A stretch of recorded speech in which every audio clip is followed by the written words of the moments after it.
just by the virtue of its being already available in most grocery stores, it is assumed to be a high profit-making crop. But how profitable is Sukumawiki or kales farming in Kenya? Now, how much does it cost to grow Sukumawiki in one single acre in Kenya? What are the returns? What is the loss that all profit that you are likely to make? To understand the true profitability, we focus on cases where farmers have their own land and where they also may decide we don't have land, but we need to do Sukumawiki, so we're gonna lease land. Now, the farmers also have an option of leasing their own seedling, or they may decide to outsource already grown seedlings. Let's begin with a case with a farmer with own land, the common case. For this farmer with their own land and they are leasing their own seedlings, it is the simplest and in the most cases the most profitable. This farmer will need, imagine, only at least 100 to 120 grams of collards or kale seeds for 500 shillings. These seeds are raised on beds for a period of 4 weeks and later transplanted when they have 5 leaves. The farmer uses this period of 4 to 5 weeks when they are on the seedbed to prepare their farm. This land preparation can cost about 4,000 Kenya shillings. It is important to use manure for faster growth and also high water retention. This manure will cost the farmer about at least 5,000 Kenya shillings. Labor for transplanting and also management before you begin harvesting, it will cost the farmer for about 30,000 Kenya shillings. You also need some fertilizers and chemicals that will cost the farmer 10,000 Kenya shillings. If you add now other costs that may incur for miscellaneous for about 5,000, this makes the total cost of production to 54,500 Kenya shillings. Under good management, an acre can yield 10,000 to 12,000 kilograms. In most cases, the market price ranges from 5 to 10 shillings per kilo. This means that the farmer has the ability to earn between 50,000 and 100,000 Kenya shillings from a single acre of Sukumawiki. Now, assuming that now this farmer sells at an average price of 7 Kenya shillings, then per kilo, and he managed to harvest 9,000 kilos, the farmer will earn 63,000 Kenya shillings. That's a profit of 8,500 Kenya shillings. Let's look for a case for farmers who are leasing land. Now, without land and you decide to lease a cheaper land with a cheaper cost of 10,000 per acre, this will add to the cost of production, making it to 64,500. This means that if the farmer now sells same 7 shillings per kilo with a similar yield of 9,000 kilograms, they will make a loss of 1,500 Kenya shillings. But if now you farmer decide to outsource, now on the above cases, the farmers who raise their own seedlings with a simple irrigation system. Let's now focus on if both decide to outsource seedlings, they will need about 15,000 seedlings if they buy at 1 shillings each. This pushes the cost to 69,500. If the farmers harvest the same yield of 9,000 kilograms and sells at a similar price of 7 shillings per kilo, they will make a loss of 6,500.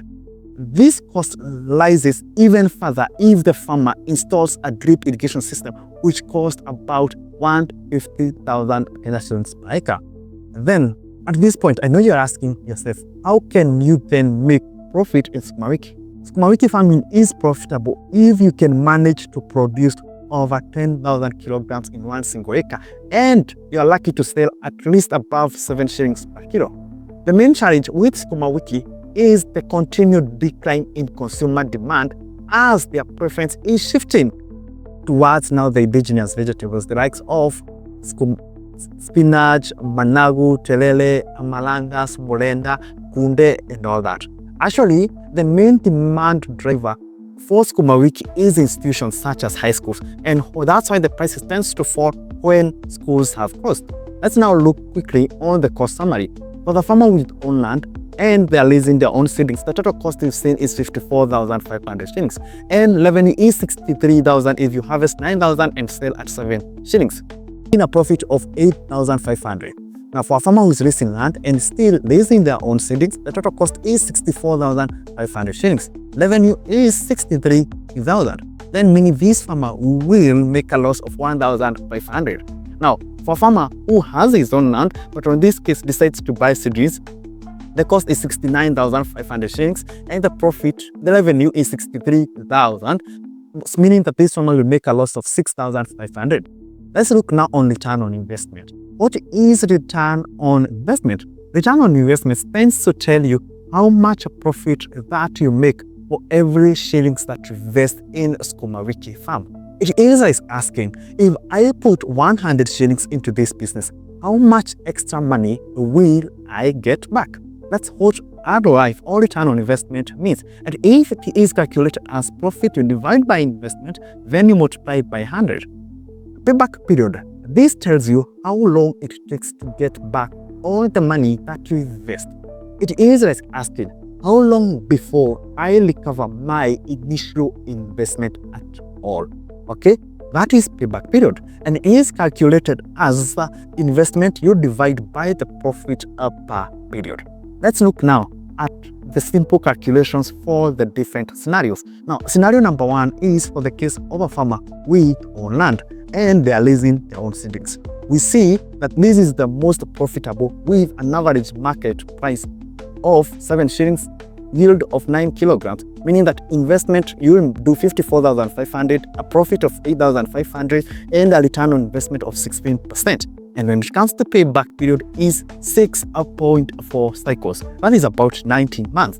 At good market price of about 10 shillings per kilo, and you harvest 10,000 kilograms yield, meaning that on this case, you invested 54,500, revenue is 100,000, the profit is 45,500, meaning that the return on investment is 83%. If that is, you sell at 10 shillings, and payback period is 1.2 cycles, all about 4 months.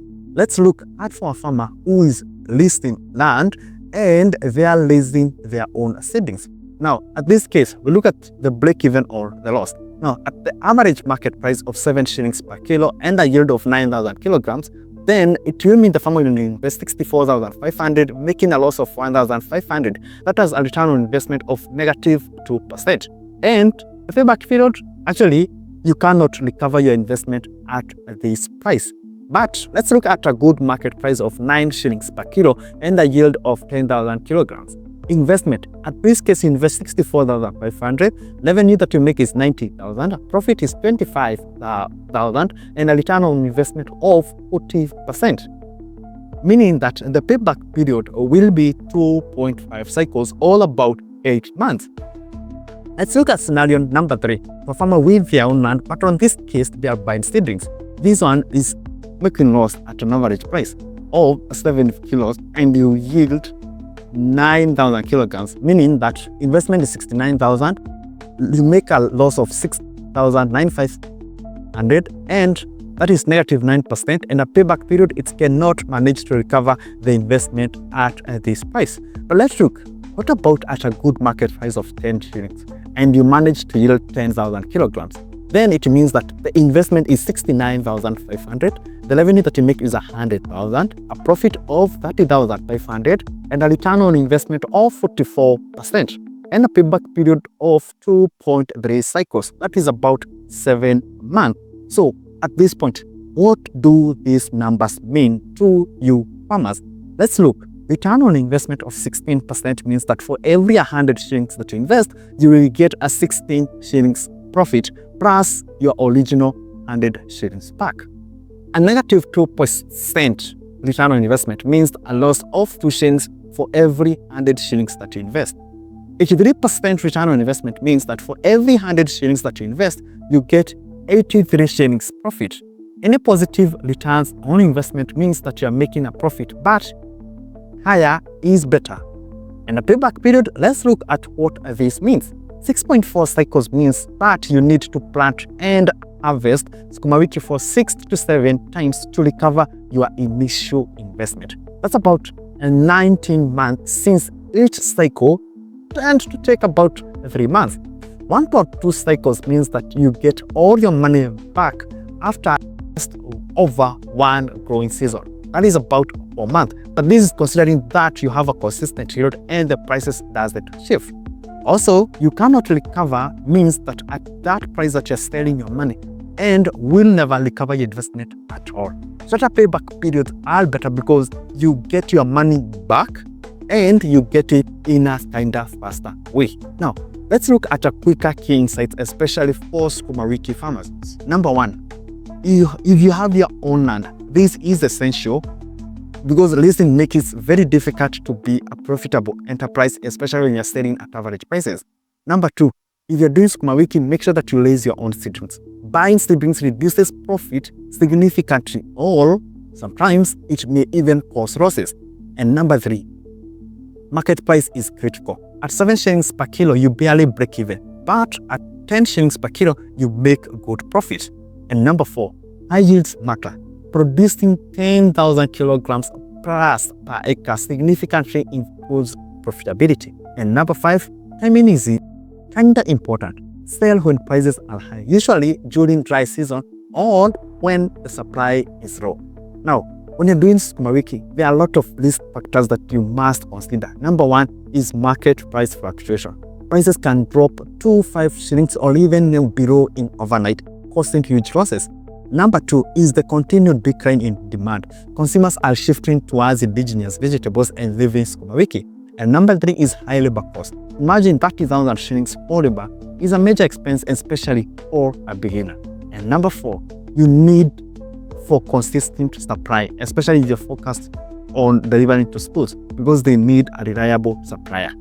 So at this point, we can confidently conclude that Sukumawiki farming in Kenya is marginally profitable only under specific conditions. That is, if you're owning land, leasing your own seedlings, and achieving a yield of above 10,000 kilograms per acre and selling at price above 7 shillings per kilo.